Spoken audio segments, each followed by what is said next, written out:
Our correspondent Ajay Mishra is joining us to get us more. Ajay, just a while back we informed our viewers about the numerous meetings the Prime Minister had with the CEOs of leading American companies. Let us get a sense of,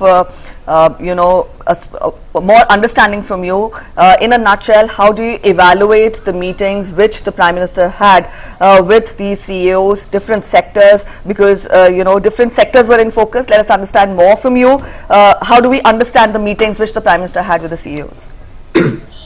So, as you know that the meeting with the CEOs kickstart yesterday only with Elon Musk, meeting Prime Minister Modi and actually giving a hint that Tesla wants to be in India as soon as humanly possible, and it was, I think, a big agenda for the media also, which almost every media highlighted this very important meeting today.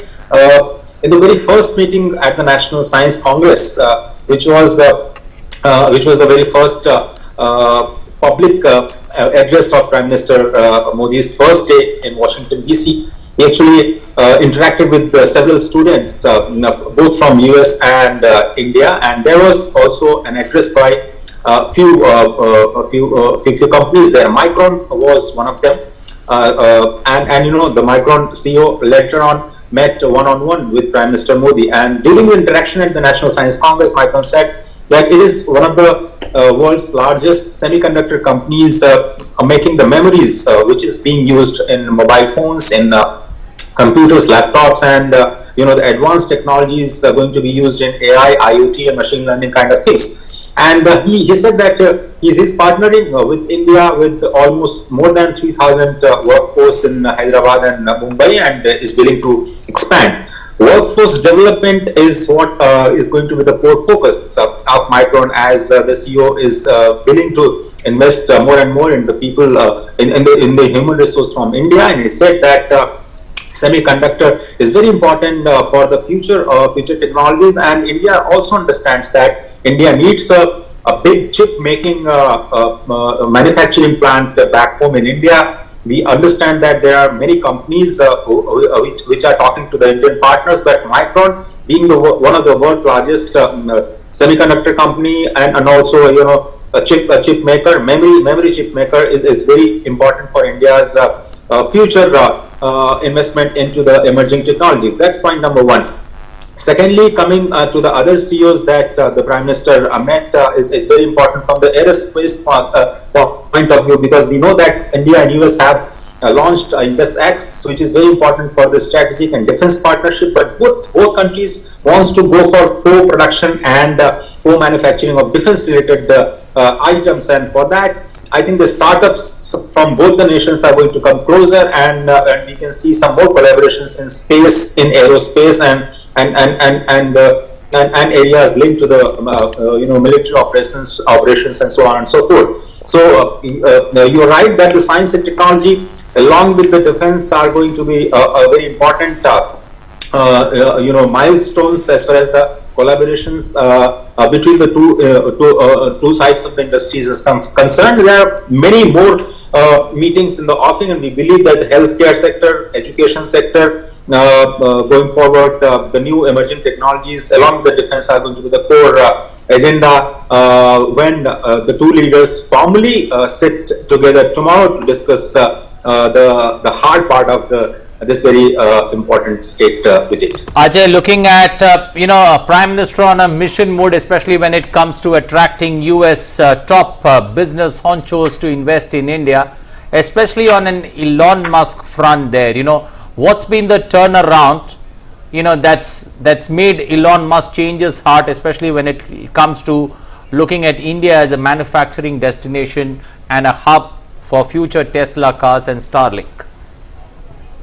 So you know that Elon Musk is not just in automobiles, electric automobiles. He is into space and also the renewables. I think and going forward, he's also looking to diversify. He has a base in China for manufacturing, and he's actually manufacturing in China. But of late, he has shown his intention to diversify its supply chain from China to some other countries. He had actually visited the site in Mexico. He had plans to visit Canada as an alternative, but since very long, he's also looking at India as an option. Of late, he has made several comments in the past that there are no right kind of ecosystem for Tesla right now to come. There are some tax incentives that he's demanding, which I think government and regulators are not very comfortable with. But we understand that going forward, the state governments, the ecosystem in a particular state will have a greater role to play. So companies understand, and Elon Musk must have understood that it is not the center which decides the whole ecosystem around the business and enterprises. It is also state government, which is a very important stakeholder in the whole scheme of games. So going forward, I think the things will change. US companies understands that the central government has done a lot in terms of reforms in the business environment, in the ease of doing business. A lot has been done. A lot is being done to improve the infrastructural and logistics, to bring down the logistics cost. A lot has been done on the tax administration front. We have simplified the tax regimes for manufacturing companies. We have come up with a production-linked incentive. Now the GST regime is one of the simplest in the whole world as far as the indirect taxation is concerned. We have decriminalized many of the laws into on the corporate affairs side. So the ease of doing business is the central mantra which everybody is understanding here in US, and we believe that with this increasing trust, more and more companies will be willing to invest into India, and also will be looking for some of the manufacturing base, because manufacturing is what India is looking at.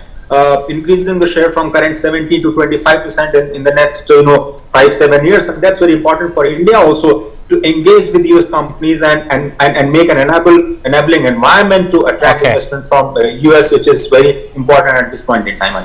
Ajay, also looking at skill development, that's been another important tool that the Prime Minister looks at purely in terms of value creation, and the pool of youth that India holds, that could be a boon for the world, especially in the future.